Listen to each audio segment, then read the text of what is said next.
when people watch that moment, they're like, she had ice water in her veins. And I'm like, no, I didn't. I had chicken grease in my veins because I was scared. We all remember that shot. The two teams, Louisiana Tech and North Carolina. 0.7 seconds remaining in the 1994 National Championship title game. The score was 59-57. The Tar Heels needed a 2 to tie and a 3 to win. So whose number do they call? Charlotte Smith? Now hold on, my girl was a hooper. A previous ACC Rookie of the Year, ACC Player of the Year, and Kodak All-American. But selected by her coach to take the game-winning three-pointer? Taking the defense off the ball. Here's the shot, Charlotte Smith.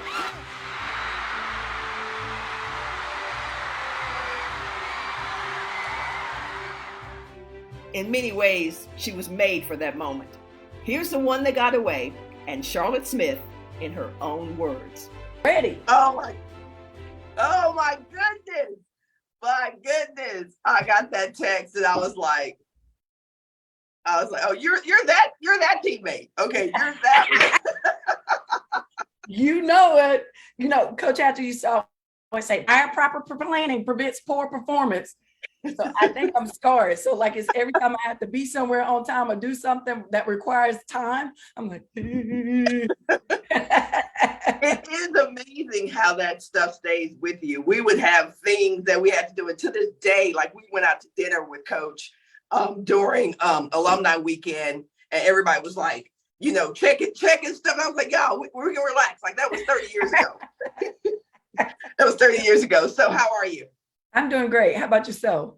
Doing good. Yeah, doing good. So, you know, you repping the color. We both wear unique blue. There we go. We both rep unique colors. When people see that blue, they don't even call it, they call it Carolina blue. Like exactly. That's how strong the brand is. Because it's like, correct. You know what I mean? So how did you end up at North Carolina? Okay, so my uncle David Thompson, who's legendary, played at NC State, played in the ABA and the NBA, tried to get me to go to North Carolina State. He took me to North Carolina State on an unofficial visit. I met Jim Balvano. I met Kay Yao. Like it's like Coach Hatcher said, he led the horse to the water. But and I was always like a huge Michael Jordan fan. Like I wanted to be like Mike. You know, so if it required me wearing a pair of shoes that were a size and a half too small that belonged to my cousin to be like Mike, I wanted to be like Mike. And so when I found out that MJ went to Carolina, it was a wrap. They didn't have to do anything to convince me. Nothing would sell me on Carolina because I wanted to be like Mike. Wow. So they put the full court press on you at NC State. They brought out all the heavy hitters and you were like, nah, sis, nah, bro. I'm not going there. So was North Carolina already interested in you, or how did that come about? Like they recruited you? Well, I'm from Shelby, North Carolina, which is a small town on the other side of Charlotte, on the other side of Gastonia. Coach Hatcher's from Gastonia, North Carolina. And so her brother, Ronnie, actually came to one of my games. And he told Coach Hatcher, there's a player that plays for Shelby High that you have to see. And so that's how Coach Hatcher found out about me, because AAU wasn't big back at that time, and I couldn't afford to play on the AAU team, so I only played AAU for one season. She found out about me through her brother Ronnie. So she came to see you, and she was so like she was hooked. If it was a Texas thing, she would be hooked. So she saw you, and she was like, "Oh yeah, we got to have this player." What was your recruiting process like? Because when you're from those small towns, you're a big name there. A lot of people from the outside don't know about you. Right. And so I remember when they showed up to one of my high school games, I'll never forget, they were sitting on the east side, standing by the door. And all I saw was that baby blue. And I was like, oh yeah, my dream school is here. I'm going to have to put on a show. And so she tells this story about when she came to watch me play. And she said at jump ball, I just watched. And all I kept seeing was her go up, up, up, up, and never came down. And she said she knew from jump ball that she had to recruit me. Wow. So did you take any other visits? Because you know, these kids these days, they're going on their 5 visits. Hawaii, they're going to New York. Did you take any other visits? Were you just already decided? So crazy story is I was not highly recruited. So it's like, my uncle was the one putting the full court press on me to go to NC State, but they never recruited me. The only other school in the ACC or BCS level school that recruited me was Clemson. And I remember going there. That's when Jim Davis was there. Yeah. I remember going on an unofficial visit, but I don't ever remember an official offer. But once Carolina came in the picture, it was a wrap for anybody. I wasn't going on any more visits. Oh my gosh. Coach Sylvia Hatchell actually played for her. She was an assistant on one of the USA national teams I played for. She's a great storyteller. Yes. And so I could see her going, you just kept going up and up. You got it, nail on the head. All right. So it's an image that is like emblazoned in most women's basketball fans' heads and memory is your championship game against Louisiana Tech. And I'm not kidding. I remember seeing you and seeing your face and thinking like, that girl don't even look like, like whatever. And then you go out there and then you shot the ball. And I'm like, did they call that play for her? So take us into the huddle at that moment. Okay. So when people watch that moment, they're like, she had ice water in her veins. And I'm like, no, I didn't. I had chicken grease in my veins because I was scared. Like, I remember okay, so before the huddle, we had to tie the ball up. Tanya Simpson came down and threw up a shot.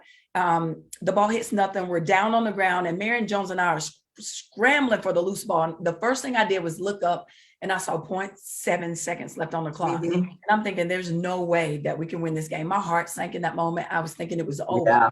Yeah. So Coach Hatchell calls a play. She says, if it doesn't work, then we're going to call a timeout. The play that she drew up was a lob to Sylvia Crawley.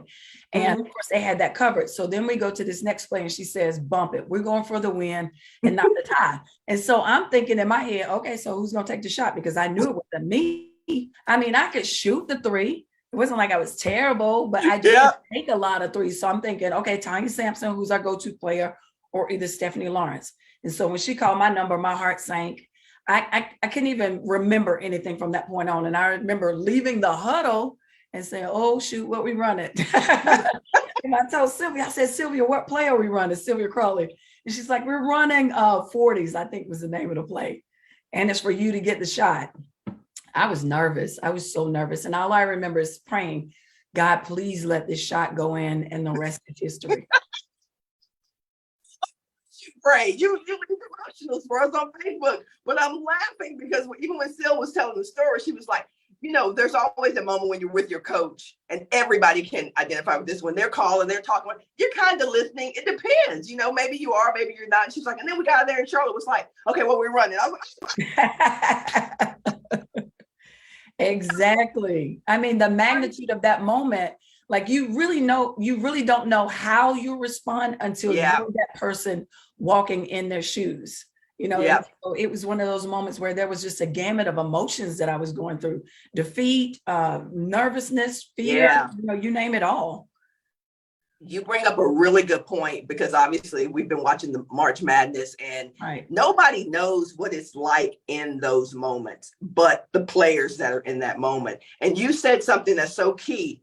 You said you got impending defeat on your mind, but like 12 different things are going on in your head at that one moment. But it looked like what it looks like to the viewer is like, oh, they call that play for this. She was ready, she was whatever. But I just still remember your face.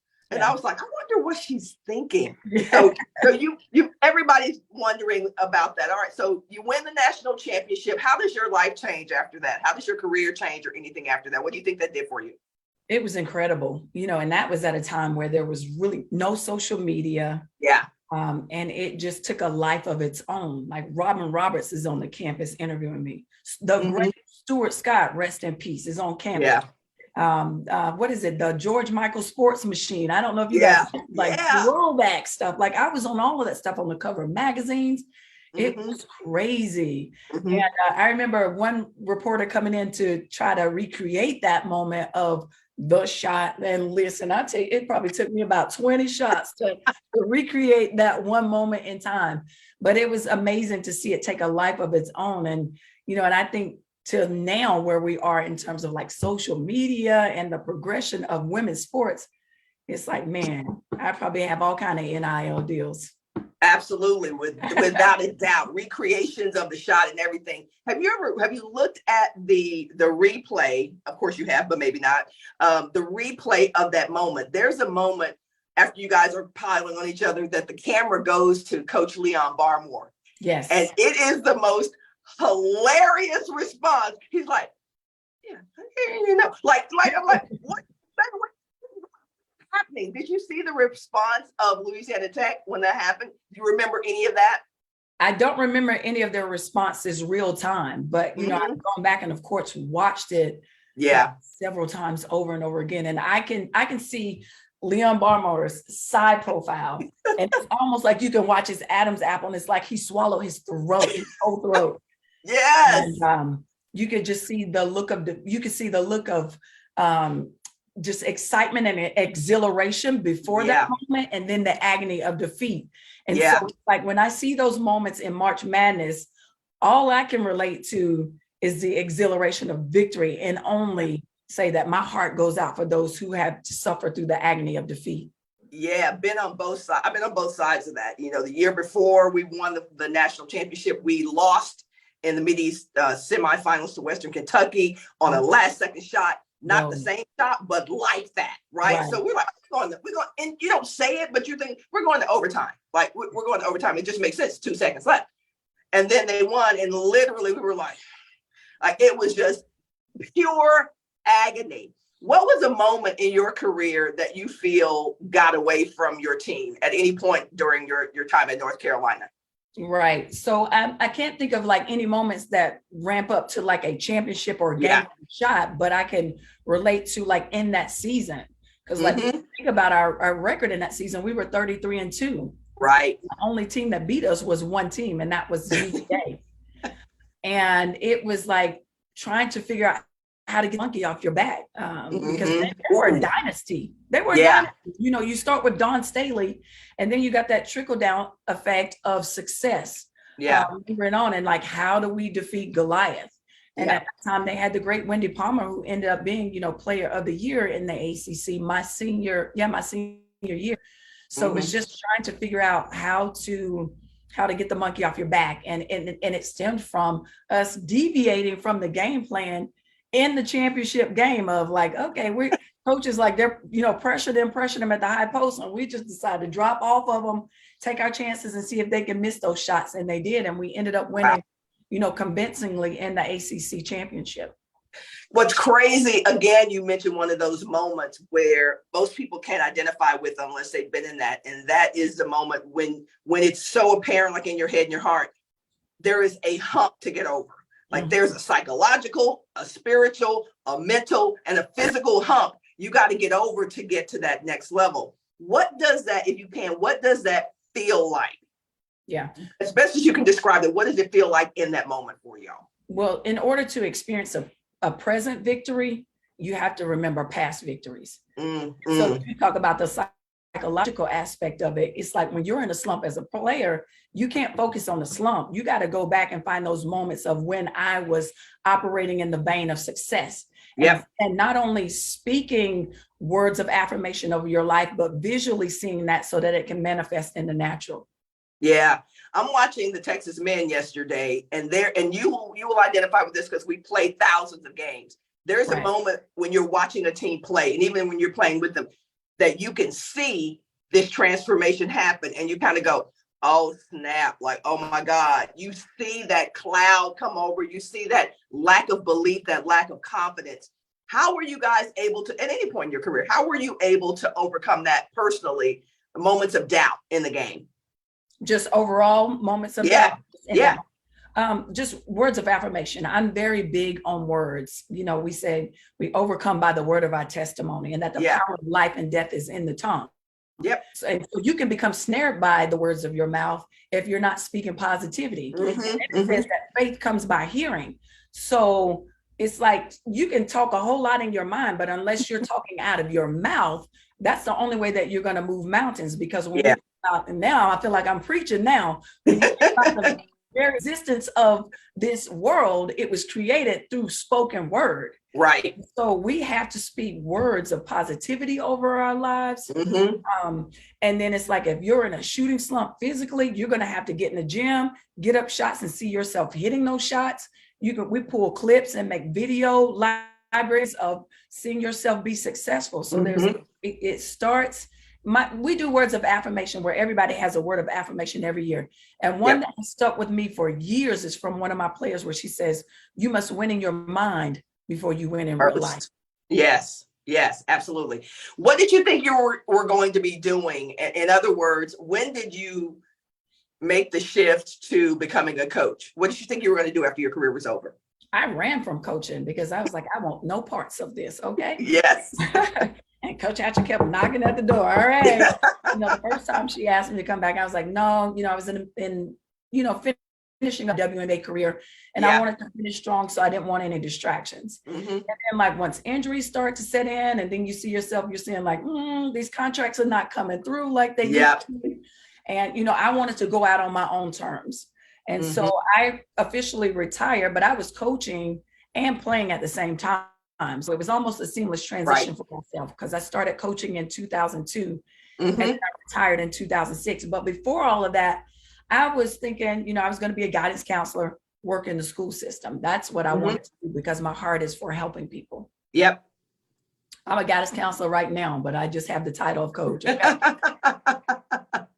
So what's been the most rewarding aspect of coaching, and what's been one of the most, because I know there are many, one of the most difficult aspects of coaching right now? Right. One of the most rewarding aspects of coaching is when you see them graduate, not only graduate, because I tell everybody, I don't get a feather in my hat for graduating kids. That's our role. That's our responsibility. Right. But what are you doing to develop them while they're there to position them for success in life after sports? So like I'm seeing them building their resume at Elon, and when I'm seeing them transition into jobs seamlessly and flourishing in the real world, or when you get that text back that says, Coach, I was just in corporate America and talking to my team, and I was thinking about what you used to say to us about how you have to control the controllables. That's what I was telling my team. That's the reward of seeing a harvest of the seeds that you planted in young women. Yeah. And the greatest struggle right now is just the culture of the game has shifted dramatically. We play for the love of the game. There wasn't a whole lot of other variables in terms of like the NIL and the cost of attendance and the Austin Act, which are all great things, but it's like, can we get back to the heart of what sports means? That's my struggle, the generational shift. Yeah, difficult time it is. And I so identify with the running from coaching, because I'm always asked about coaching and I'm just like, that's not what God wants me to do. Like, I'm like, nah, we had to talk, we chopped it up. And I'm telling you, that's not what God wants me to do. Right. But my question becomes for someone, I don't know you extremely well, but I feel like one of my great gifts is understanding and knowing good people.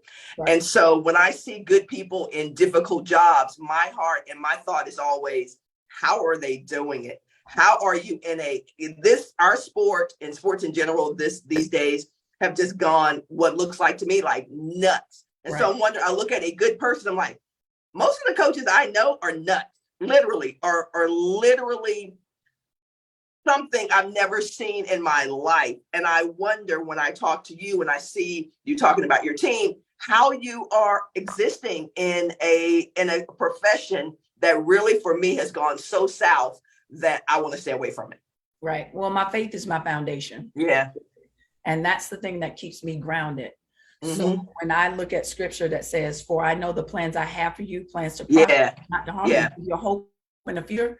My hope in my future doesn't end in this profession. If you fire me tomorrow, guess what? My hope in my future still goes on. Yeah. So I know who I am. I know whose I am. I know why I'm doing what I do. And it's not just to win championships, it's to develop young women. So I can do that in multiple professions, at any level, at this level. So I rest in the fact knowing that at the end of the day, all I can do is do my best and trust God with the rest. Yeah.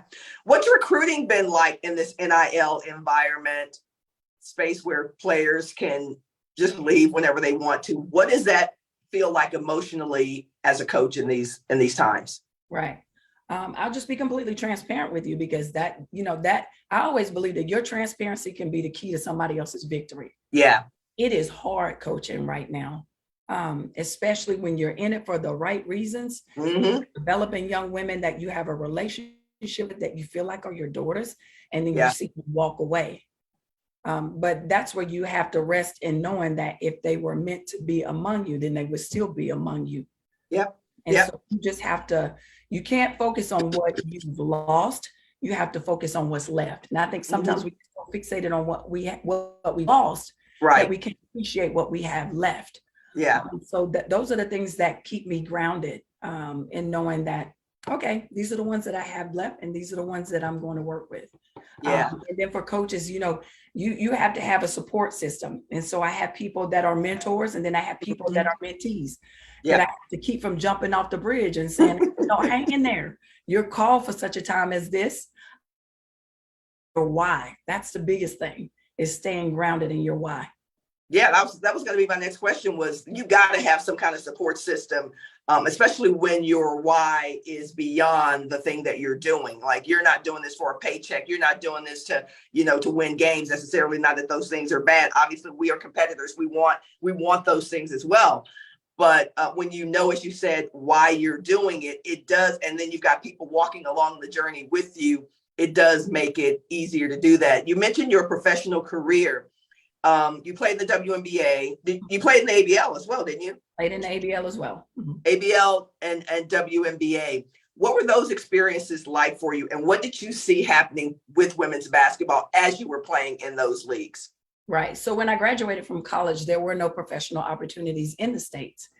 Wow. So my first year was spent overseas in Italy, which I'm grateful for, because you're just immersed and exposed to a complete culture. And you talk about the maturation process. It's like, there's two things that I wish they would do for student athletes. One is make them spend a year in the military, and then two, make them spend a year overseas playing. Yes. Because that teaches you maturity. Yes. But it exposed me. My eyes were wide open to like all of these greats that had no opportunities. Andrea was over there. Cynthia Cooper. That was my first exposure. Like, Italy was the place to be. Yes. When I graduated. Grandmama, Jennifer Gillum. All of the legends are over there in Italy. And, we were talking about like, man, we wish we had an opportunity to play in our own state. We have the best talent in the world. And then there became some rumblings of like the ABL, and every day on my calendar overseas, I'd go to the wall and mark it like the countdown to an opportunity to play. Yeah. So I was so excited, about the opportunity to be back in the States and to play in the ABL. I love the ABL because they played during the traditional basketball season. And then that league, of course, folded after 2.5 seasons. And that's when a lot of us joined the W. But I am so grateful. A lot of people don't even know, like in EBL, like there were times where we would fly commercial the day of. We jump in these like 15 passenger vans to be transported to the hotels and to the game. But so we're the trailblazers. We're the ones that have blazed paths for others to reap the benefits. Yeah. So I'm grateful for those opportunities, and I don't regret a moment in either of those leagues. Do you remember December 22nd or 23rd, 1998, which is the day that officially the ABL folded? Do you remember that? Exactly where I was. I was in Colorado, sitting at the table when Tracy Williams Johnson called me and said that the league had folded. I remember just sitting at the table and crying. And I called my dad. My dad was alive at the time, and just cried. And I was thinking like, oh my gosh, what am I going to do? And I'm going to be transparent and share this, because at the time when I was at Carolina, there was like a mix up my transcript. And so I still had like a course and a half, and I had lost my grandfather. So I was going through a lot. Yeah. I had not finished school. And I was thinking, oh my gosh, this league is folded. I don't have my degree. What are my next steps? And so I ended up going back to Carolina, finishing up my degree. They made me pay to go back to school. I want my money back. I had to pay it because I had turned professional. They made me pay to go back to school. But I secured the bag. I got my degree. And then just waited for the opportunity for the WNBA to open up and decide how many players they were going to take from our league Mhm. because they weren't going to take everybody. Yeah. Yep. You made me think about, there's a moment in every, especially an elite athlete's career, when you've been at the height, college for you at North Carolina, in high school, and you have a vision for yourself. But there comes a moment for all of us where we ponder and wonder about our identity outside of our sport. Like, Right. what am I going to do? I remember when the WNBA was starting, and I hadn't played in a while because you think there was nothing for you. There was nothing for me, 7 or 8 years before you. And I remember reaching out to the WNBA and them saying to me, like, what's your interest? Because I hadn't played it so long. They were like, surely you don't want to play. I mean, surely you're not trying to play, right? And I was only 30, right? So it's like, it's not like I was 69 years old. Like, what are your interests? Oh, to play. And I remember that moment like, wow, just a few years ago, all of us who played that generation would have been first round picks in a league had there been one. And now the W is like, oh, okay, well, we'll see. How did it feel for you, thinking about that? It was over. Now you got to get your degree. What did it shift anything for you mentally that made you prepare or propel yourself to a different level with a different mindset? Yeah, well, my mindset, the first priority was definitely to get my degree. And it was a humbling experience because, when you grow up in poverty, like your whole mindset is I got to pull everybody out of poverty. And sometimes you have to think about saving yourself because you can't save other people if you don't save yourself. And so I'm dipping out a lot of my financial resources trying to save the people. And now I find myself at a moment where all the income is at a screeching halt. Yeah. Now, like, who do I call on? Mm-hmm. I had no lifelines. And so I had to humbly go back, live with my roommate from college in an apartment with another roommate that she had, sleep on a futon. I go from being a pro and making six figures, which really at the end of the day wasn't right. I was grateful for it, to sleeping on a futon and trying to figure out how I'm going to pay my way through college. Yeah. There's a shift in mindset of I have to be a better steward of my finances because a lot of people don't have realistic expectations for what it meant to be a pro as a female athlete. Because I have people asking me, even when I played in the W, can I borrow $5,000? Hey, you asking for my whole month's salary, talking about can you borrow $5,000? I could have went to McDonald's and made what I made in the W. Yes. Honestly. Yes. $33,000. And I had family members asking me for $5,000. Yeah. The perception. It's crazy you say that. Ariel Atkins, who plays for the Washington Mystics right now, is a good friend of mine. And maybe 6 or 7 months ago, I was producing my documentary about women's pro sports. And I was going through my memorabilia and I saved everything. So I had the offer letter from the WNBA for I think it was my first year in 1997. And it was $15,000. Right. Year one in the WNBA, the entire year. And all I did was I texted that to her. I didn't say anything. I just went boom. And she went, wow, and did the big eyes. And I said, whole season, $15,000. Right. Right. And so it's amazing how people think, oh, you're a professional athlete, or you got all this. And what you said is so critical. I want people to hear. It's like you already had the mentality of I got to bring my people along, whoever those people were. I got to bring them with us. And we didn't have the ends to bring them along. And yet now you're caught up in like, you better get on this tricycle with me because I'm not driving a limo. And those were the realities. So your mindset shifted when it was time for you to retire from professional sports. What were you thinking in terms of how you wanted to arrange your life going forward? Right. And, I have to give props to Dawn Staley.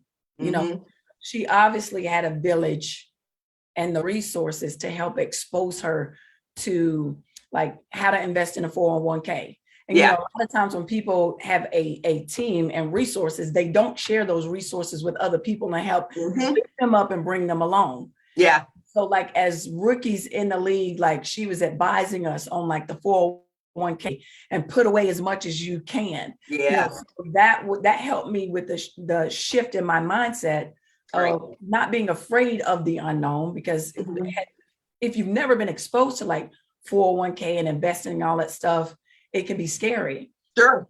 Yeah. So I'm just grateful for Dawn Staley bring a lot of us along to help us understand this is the mindset that you have to position yourself to be successful financially.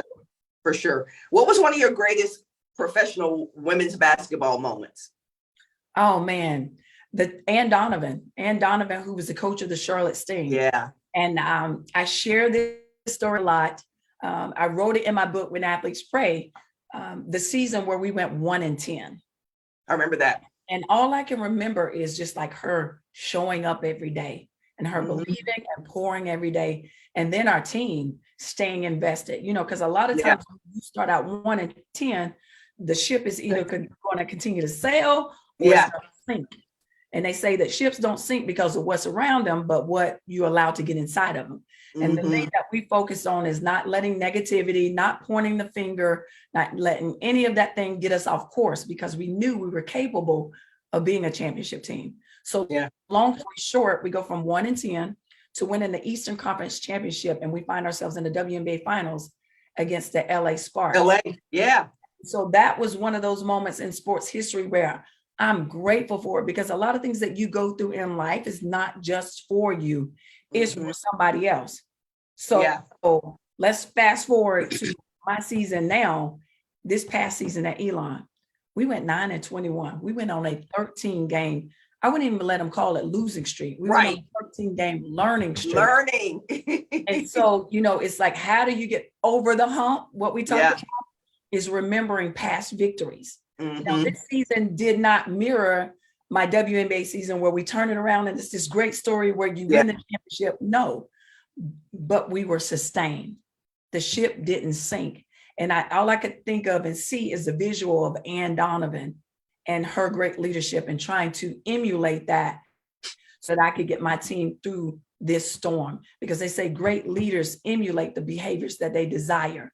So I try to emulate and mirror who Coach Donovan was through that tumultuous season. Yeah, that's a great example. One of the things I really appreciated that I saw recently in the last month on your timeline on Facebook was this transparency about, like, I wish things had been different, possibly in our season. Maybe, I don't know. I don't always feel like I'm not always I'm positive. Hey, look at what God is doing. And sometimes you just don't feel like it. Sometimes it just ain't working, and I've always, one of the things that I haven't liked about coaches, candidly, is that you never get to see their vulnerability. They never let their players know that they struggle with anything for fear. As one coach told me privately, well, you might lose them if you show the vulnerability. And I'm like, no, you're not going to lose them if you show the vulnerability.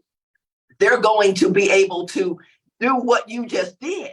They're going to be able to become stronger because of that. So at what point did you, and I'm literally talking about a minority of coaches will speak transparently about their struggles, which to me makes it even more toxic, but that's a whole different interview. But when did you come to the point where you realized that it was important for you to share all aspects of your truth, not just the ones that make you look good? Right. It really doesn't even stem from sports. It stems from going through real life. Yeah, and, real stuff. So when I got drafted to the ABL, my family traveled with me to Colorado. We drove all the way from North Carolina to Colorado. Wow. My mom got sick on that trip, and we thought it was heartburn, and it ended up that she had double pneumonia. And so this is an exciting moment in my life where I'm thinking my family's finally going to get to see me arrive, get to see me do professional sports. In a matter of days, she passed away from double pneumonia. I remember sitting through her funeral and not crying. Like my heart was crushed. I was hurt, but I said, I got to be strong. I can't cry. Yeah. And I felt like I could have just died in that moment. And I said, from that point on in my life, I will never, ever pretend that I'm not hurting. And so, I've gotten to the point where I don't care what people think about me. I think strength is being able to show that you are vulnerable. Right. I've cried under my team. I've told them about how difficult it is to coach. There are times where you feel like giving up. There's times where you don't feel like going on. Yeah. It just is what it is. Yeah. So like I always say, your transparency can be the key to somebody else's victory. Without coaches, I share that with my players. I share my struggles that I went through, even as a player with them, so that they know you're not alone and you're not a bad person. Because there have been times where I struggled as an athlete, as a player in the pros, where I've been subbed out and I see my teammate going and she's balling. And there have been times where I was like, go, go, go, you go, girl, because you helping us win. And then there have been times like, oh, shoot, I'm about to lose my starting position. If she keep doing this, I need her to mess up so I can get in the game. I've shared that with them. Yeah. I shared that with my team that I was on at that time in a Bible study, because I wanted them to know that, we all struggle. And like literally after I shared that, when I got back in the room with my WNBA teammate, she said, you know what? I've struggled with that same thing too, but she just didn't have the courage to say it in front of everybody. Yeah. Coach Hatcher used to always say, you can't stop a bird from flying over your head, but you can stop it from building a nest. So we all have unhealthy thoughts, negative thoughts, but it's how you manage those thoughts that matter the most. Yeah. And when they start to build and pile up and grow like they do, like mushrooms, if you knew how mushrooms just get wild or whatever, then you can manage those things if you give voice to those things. And what I know that athletes do, which means that coaches do this, is that it starts as a little bitty seed, and then and then you try to recruit some other people to who feel the same way, or who are going to support you and feeling the way you feel. And now all of a sudden you've got this growth on your team or on your staff, and nobody's saying anything about it. Everybody's just kind of, and then we vilify the people who say the things that we're all thinking anyway. Right. But because they said it, oh, you must be a bad person. You're a bad teammate. You're whatever. No, that person just gave us the opportunity to sit around and talk about and grow from these thoughts of insecurity and thoughts of limit and thoughts of failure that we all have. Right. We all have. And so I admire coaches who are committed to doing it, for me, the right way, committed to showing that they are not perfect, that they are not above, the thoughts that their players might be having, because I think that really elevates the environment and the culture. So let's have to take the time to listen. You have to take the time to listen so that you can learn. And I always say, I much rather know what they're thinking than to not know what they're thinking, because if their thinking is not correct, I can correct the thinking. Yeah. Exactly. So as we turn our conversation to the fourth quarter of our conversation, when we look at the portal, we look at the NIL deals. I personally am glad. I feel blessed for both of those, but I know that they come with opportunities and challenges. What is it like as a coach? I haven't gotten a chance to ask a coach this, to know that during a season, you are looking at players who might get in the portal. Does that ever come into your mind and your heart, your psyche, or are you just coaching? Right. Well, you said you're blessed because you're not coaching. That's why you're blessed. 100. Let's keep it 100. Right. But that's one of the struggles, because, there's a shift, and you have to shift when there's a shift. Yeah. But I mean, I feel torn, honestly, because I think back to my collegiate career, and I think to the NIL and everything that I accomplished, being the second woman to dunk in the history of sports. Yeah. And hitting the game-winning shot, just pull all that from 1994 and let's bring it in here. I'm probably a millionaire by now, so I get it. But here's the thing, I feel like with the NIL, and this is just my personal opinion, give NIL deals to people who actually that you're using their name, image, and likeness. Some people won't the deals and they're not even using your image and likeness, or not even able to capitalize on it. But I think back to they were selling trading cards with my image on there. How many people you see now that have trading cards with their image on it? It's you should get rewarded for that. You should reap the benefits of that. So that's where I feel good about the NIL. At our level, we know we just can't compete. So what I'm selling is, we're going to give you a great education, and I'm going to treat you with human decency. Yeah. I'm going to love you. I'm going to develop you for a lifetime of success. That's all I can sell. And when it comes to the portal, you can be the best of the best. You can treat kids as great as you possibly can treat them. At the end of the day, it's a free country, and people have the freedom of choice. And that's where you have to start from, is that, I have the freedom of choice. They have the freedom of choice. So I can't spend the process of the season worried about the portal.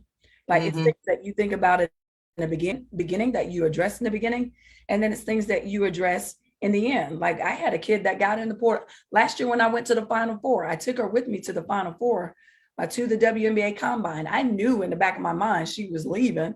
Yeah. I stayed committed to what I normally do. I normally go with them to the Combine. I teach them, I coach them, I tell them what I see. I got the Heart of the Coach Award, the FCAKI Heart of the Coach Award. Yeah. Came to the breakfast with me while I received the award, but yet she still got in the portal. And so all you can do is send them off with your blessings. Don't burn any bridges, because it goes back to what I said before. If they were to be among you, then they would have remained. Yeah. And people come into your life for a reason, a season, or a lifetime. And if you can keep that in perspective, you don't get caught up in, I mean, the portal is what it is. Yeah. Just have to ride the wave. And it is that. Last question. I know there are many lessons and blessings that you got from being a college student athlete, professional student athlete. But if you could identify one that you specifically to your undergraduate, your time at North Carolina, that you take away, that you've taken with you your entire life, what would it be? It's the power of belief, believing in yourself, and it's the power of being able to empower. Like when I think about Coach Hatchell, whom I love dearly, like she has shaped me into the woman that I am today. When I think back to the magnitude of that moment of shot, she could have chosen anyone. Yes. You know, I think a lot of times we look at like our lives and we don't see ourselves the way that other people may perceive us. You know, when you think about like David, who was chose to be king. Yeah. Samuel looked over David and he was maybe him and maybe him and maybe him. Yeah. She taught me the power of belief, the power of manifesting things by not only speaking it into existence, but doing the work. And that's where a lot of people fall short, is that they don't want to do the work. They want to reap the benefits and the results, but they don't want to do the work. And my coach used to always say, the only place where success comes before work is in the dictionary. So you have to believe and you have to do the work. So what's your favorite Sylvia Hatchellism? And it can't be the same one from Sylvia Crawley. You got to put your big girl panties on and deal with it. And that's life. Life will teach you that, you know, you can't worry about whether or not life is fair, because life is not fair. Fair is a place where you get cotton candy and candy apples, and it's not life. So whatever the hand that life deals you, you have to put your big girl panties on and deal with it. I've always wondered what big girl panties look like. I mean, seriously, everybody.